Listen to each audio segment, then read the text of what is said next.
We're doing October 2025 paper 4.3. So question number 1. Okay, this is an object-oriented question. It's a bit difficult, so we have to do it very carefully. Now the question says that there is a class called board object, and the program is using object-oriented programming.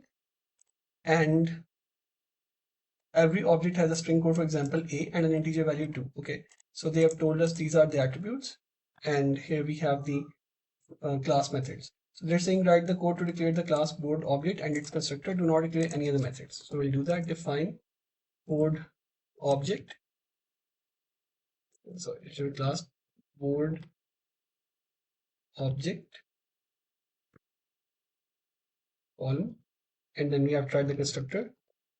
And here we'll have two things. We'll have the code, and then we'll have the value, and then these are going to be the attributes. They have said not mention anything about the private attributes, so you don't need to make them private, or it's up to you if you want to make them. So self dot, so this would make them private, and if you remove these dashes, it won't make them public. So self dot dash dash code is equal to cd, and then self dot value is equal to vl. Okay, that's it. So this is the first part. Then they're saying you have to declare them as well. So code is string, so str, and value is integer, so int. Okay, moving on to the next part. The method get code and get value return the appropriate attribute. Okay, so we have to write getter methods for these. Again, if the attributes are public, then we can access them without getters. But when we are using getters, that implies that our attributes will be private. Or you can make getters for public attributes as well. Okay, so we have tried the getter methods now. Very simple. We just have to name them get with their attribute name. So define get value and we return this, and get code and we return the code. Okay, then in the next part, they're saying the table shows the code and the value of 5 board objects. The table has the variable identifiers where each code is stored as this. Write program in the main area. Okay, so we go to the main area and then we have to write this. So we have object 1, object 2, object 3. So object 1 is equal to board object, and this is going to be a comma 2, and just have to replicate this like this. So we have created all the 5 objects and we have created the identifiers as given. Okay, now in part B we are supposed to implement some sort of a board. So they're saying that the board objects are placed on a board that is represented by a 0 index 2D array. Okay, the board is a 10 by 10 grid, so 0 to 9, 0 to 9 rows and columns. Each position on the board is identified by row and a column. Rows are numbered 0 to 9, columns 0 to 9, so everything is the default setting of a 2D array. Board objects can be placed at any row and any column. Each board position is initialized with an empty board object, and empty board object has code minus and value is set to 0. So for example, the element highlighted in board is row 1, column 3. Okay, so all the objects are initialized to a code set to a dash and value being set to 0. Then they're saying this is a class board which has the details about the board and the board objects. Now we have the board here, which will be an array of type board object. So that means this is the board object that we created. So when we'll make an array of it, let's call it board list. So board list will have these objects like this. So when I'll access board list index 0, I cannot access the whole object at once. I need to get one attribute at a time. So at index 0, the values would be something like this. So it would be a comma 2, just like we did above. So this is will have object like this, right? And the name of the object is board object. So if we want to access the attributes, we'll have to write board list index 0 dot get value, and this will return us the value 2, and then we use the code getter and then it will get us the code A. So this is what we have to do. So getting rid of all this extra code. Okay, going back, so then we have some functions here. They're saying write the code to declare the class board in the and its constructor. Do not declare the other methods. Okay, so we'll hide this code and class board Okay, now we have tried the constructor. So in the constructor, they're saying initialize each of the board elements to an empty board object. And the board array has 9 rows and 10 rows and 10 columns. So we'll write the constructor define init self.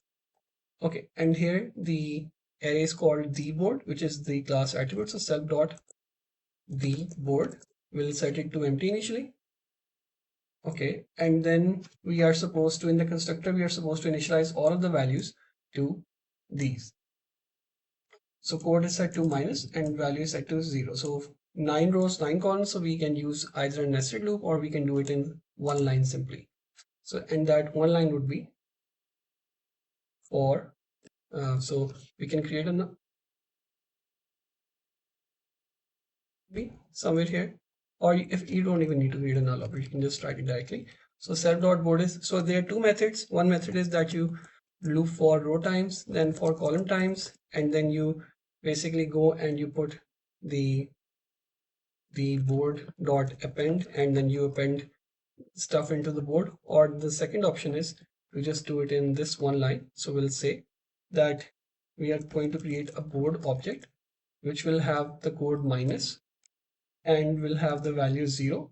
So this object is one object here. Okay, so like this. Let's do it for, let's just write object for now, obj, so it's easier. So this obj will be repeated for column in range. So there are 10 columns. And then this whole 1D array, this will be repeated. So these set of 10 columns will be repeated for 10 rows. So I'll write for row in range 10 like this. So this will make sure that our 10 by 10 array has been made, 2D array. So we can just do it in one line. And instead of this object here, we can bring back our null object. Or if you want to not use it, you can just create the null object outside the class like this, and you can replace it with obj so you don't get confused with the multiple brackets. Totally up to you. So for now, I'll just keep it here for simplicity like this. And even though the question has not asked us to print this, but we should still go ahead and print it and get an idea of how it looks like just to test it. So we can create, let's call it b1 is equal to board, and board will not take any parameters, and then b1 dot the board, which is the array that we have made. And if we just print it, let's see what happens. So it will print us some addresses. Yep, it does. And let's see. So this is a 1D array here. So one object, two object, 3, 4, 5, 6, 7, 8, and it keeps on going. So our 2D array is correctly constructed. So this just gives us this idea. All right, moving on. So we can get rid of the print option and this as well. They've also asked us to include the attributes. So let's add a comment towards the end. So this will be of type board object.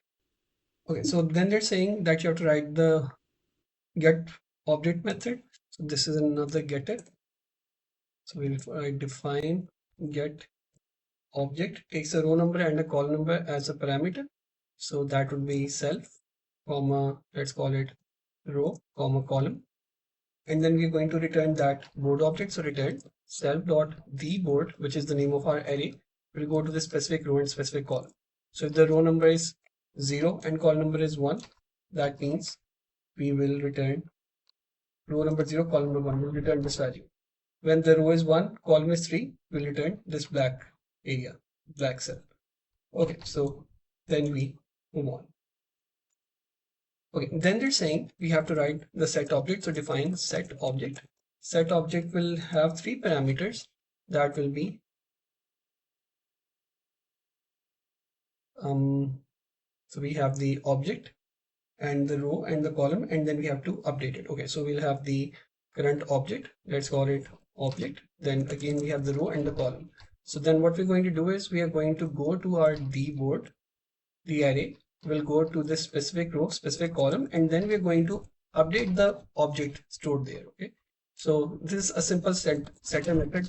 So we are setting this custom object that we have here to our current board, current row, current column again, which means if I have this object here 1 3 and it has value a, so now it will be updated to whatever value that we are setting in the parameter.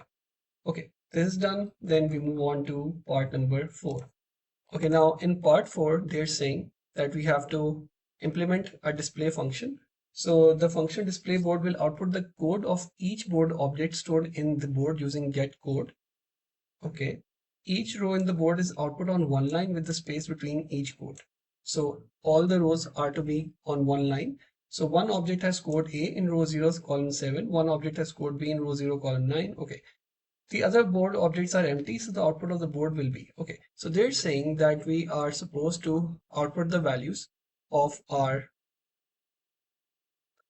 board, and then all the values are supposed to be printed in row form with the space in between. So this is a very simple printing question, just like how we print a simple 2D array. So display board will take a self parameter.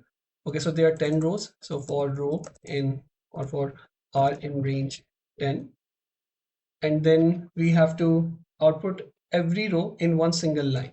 So we should create a string here and we'll reset it every time. So let's call it row output, and we are setting it to empty for now. Then for column in range 10, like this. Okay, so what we have to do is that in the current row, we are going to concatenate plus equal to, we are going to concatenate the current values of the object. So what object is stored here, we can get that current object. Let's call it cell. So we can get the value of the cell by getting self dot the board. This is the name of the array, current row, current column. So whatever value is stored at this specific index, row 0, column 0, row 1, column 2, row 5, column 7. So that will go in this variable cell. I'm just adding it as an additional variable. You don't need to make it. And then what we need to do, what we're supposed to do here is we are just going to join this in our current string called row output, or we can just write plus equal to row output, and we'll convert this cell into string format. And then we are also supposed to add a space at the end. So space inside quotation marks, and then this will make sure that in for every column, so for all the columns, all the values are joined in one string, and then there's a space in between, and then that is how we will print all of them in one single line. Okay, now there's Very another thing machine. that row will be 0, so column will be 0, then 1, then 2, then 3, then 4, then 5. So every time we are going in this horizontal direction. There's one thing that we are supposed to add here, that is they've specifically asked us to only print the codes. So in order to print the code of each index, we are supposed to use the getter method. So this will return us the whole object, right? So it would print us the same content that we saw, gibberish. Okay, it will print us the address. We don't need the address, we need one attribute here. So what is the attribute? We need the code. So we'll write dot, and then your ID will automatically show get value or get code. Where are these coming from? They are the getter methods that we wrote in the class above here. And how am I able to access it here? Because I created an array of type board object, which has code and value for every single object. So I get the code and then I'll append it into my string, and then I can just print it one at a time. Okay, now this will end Just up, take your so we'll get the value of code. Code is A, B, C, D. So it will not print the values. Okay. So we just get the code A, B, C, D, E. Once we have the code ID. ready, now we need to print this whole line. So the whole line will be complete when we have gone through all the columns. So if you are at row 0, once you have seen all the sir columns, आपकी now we then, थोड़ी cut so to print the whole row, we'll just write print row output. And then when we go back to the next row, the row output will be reset. And then for the second row, we'll again get all the codes one by one, and then we'll join them in the same line with spaces in between. And then this will keep on happening till the end of the 2D array. Okay, so we're done till this point. Then in the next part, they're asking us to write more objects now, and then we are supposed to run the program. So the table gives the row and column position on the board to store each of the 5 objects created in part 1A3. Okay, so write the code to amend the main program to declare a new instance of board. So we have to create a board. So let's call it board BD maybe. or whatever you want to call it, or current board is equal to, we have to create the object board. Again, what is this board object? It is the object of this class, which in the constructor will initialize the board array to null code and null values. Okay, once this is done, then they're saying that you have to store each board object in the position given in the table. Okay, so now what we have to do is, we have these board objects here with some values. Now we have to store them at specific rows and specific columns. Now how do we do that? For that we had written this set object method, which will take an object, a row number, a column number, and it will go to the specific cell and it will update the cell to this object. So that is what we have to use here. So I'll have to write, let's call it, so we have the current board dot set object. Okay, now what are we setting the object to? They're saying set the object 1 to row 0 column 0. So what are the parameters here? So we have the object first, then row, and then column.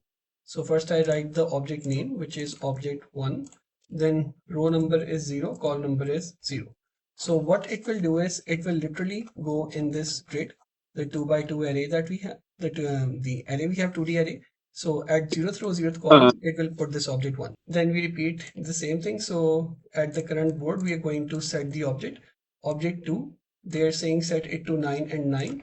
So 9 and 9, and we'll quickly do it for the other object. So this is done. Now they're saying that call the display board for the new board object. Okay, so now I'm going to say current board dot display board. So now what will display board do? Display board will go through the whole 2D array, and then it will go through each row and column and get the code that is stored there. Now what are the codes that we stored? We stored these codes A, B, C, D, and E. Where did we store A? In object 1 we stored A at row 0 column 0 alongside the value 2. Where did we store E? We stored E in object 5, and object 5 is placed on the grid at row 8 column 7. So now let's run the program and let's see how it works. Okay, this is we get. So what we get, so we have A, D, C, E, B, and if you want to visually verify it, it's very simple to do that. You have the grid positions already. So 0, 0 is at the top left corner, then 8 and 7 is supposed to be somewhere at the right, then we have 4 and 5, it's supposed to be somewhere in the mid. So our values are printing absolutely correctly. Okay, so this is done. Now we move on to part D1. D1 says that we are supposed to input the rows and columns now and the object. So repeatedly take a row position until it is between 0 and 9. Same for column. Use the appropriate method to identify if there is an object in the array position input. Okay, so how do we know if the object is there? So let's first check that. So how to check if object already in a cell? And for that, so by default, all the cells are initialized to code minus and value 0, right? I think it was value 0. So we can use either of these checks. Yes, value 0 code is minus, or we can just set the code to minus. So if at any point the code is equal to minus, then that means that the cell is empty. So we can use that cell. And once we have that, then it says output miss if there is an empty object in that position. So if the code is equal to minus, then we're going to output miss. Otherwise, we are going to output the code and value by using the dot get code getter and dot get value getter method on our object. Very simple. So we'll write that. So row is equal to input. So we have to use while loop here. So let's set it to between 0 and 9. Maybe let's set it to 10. So while row is less than 0 or row is greater than 9, we are supposed to input the value again. So row is equal to int input, enter row between 0 to 9. Why did I set it to 10? So the loop will run initially, or we can just input it once outside the loop as well, but this is just an easier way. Why didn't I use 0? Because if I use 0, the loop will not work because 0 is not less than 0. So that's why I'm setting it to 10. Okay, I do the same thing for the column. So I'll just quickly paste this column and we'll paste it for column. Here we go. Okay, then they're saying that you have to use the appropriate method. Okay, now how do we get the value of a certain object? How do we know what the value is stored at, let's say, this object which is storing A? For that, we wrote another function called getObject. So what does getObject do? It will return you the whole object at this row and column. So when I access the object here, it will return me the whole object at let's say row 0 column 7. So this way A is stored, but it will be the whole object of board object. Now what is stored in board object? We have two things. We have the code and we have the value. So if we just print the object, it will again print some random address. So we need to get out the code using get code and value using the get value, just like I wrote here. So we will get the object, and they're saying, so I'll go back to question. They're saying use the appropriate to identify if there is an object in the array position or not. So let's call it current object. So in order to get the current object, we'll use the name of our board is current board dot get object, right? So this is the current board that we're looking at with all these rows and all these columns with objects placed. And inside this object, I'm looking at a certain row, which is row, and this is column. So let's say if user inputs row 0 column 0. So at row 0 column 0, what is placed initially? So at row 0 column 0, we have this object A. So that will not be allowed. In fact, if I print this quickly, that would be better. So at row 0 column 0, A is already placed and A code is not equal to dash, right? So this will not be allowed. But if I want to get the object at row 0 column 1, this is going to be a null object. How do I know that? I need to get its code out. So let's get the code out. So if current objects dot get code is equal to minus, then that means that this is an empty cell. So like this, all of these are empty cells. So this get object code, what will it return? So this whole thing will be replaced by some object. Let's say I'm looking for row 0 column 0. Okay, so at row 0 column 0, we would have exactly this thing that we had placed initially using this code. So this whole code will be replaced by board object A and 2. So this is what will be stored in current object, and then on this current object variable, I will use the get code to get this code out. And if I use get value here, so it will get me the value out. Okay, so undoing it. Okay, so we write print miss, else they write in the question, what we have to do is we have to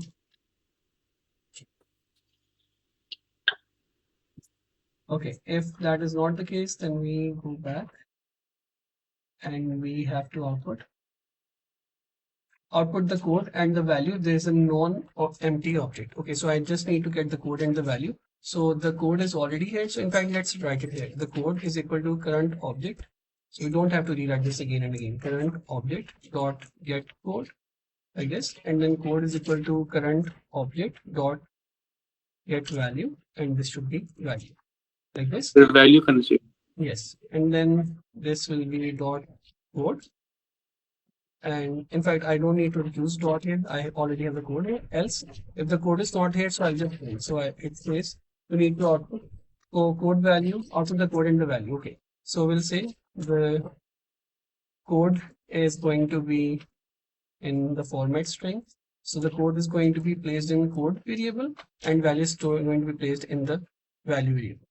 So code found with value this.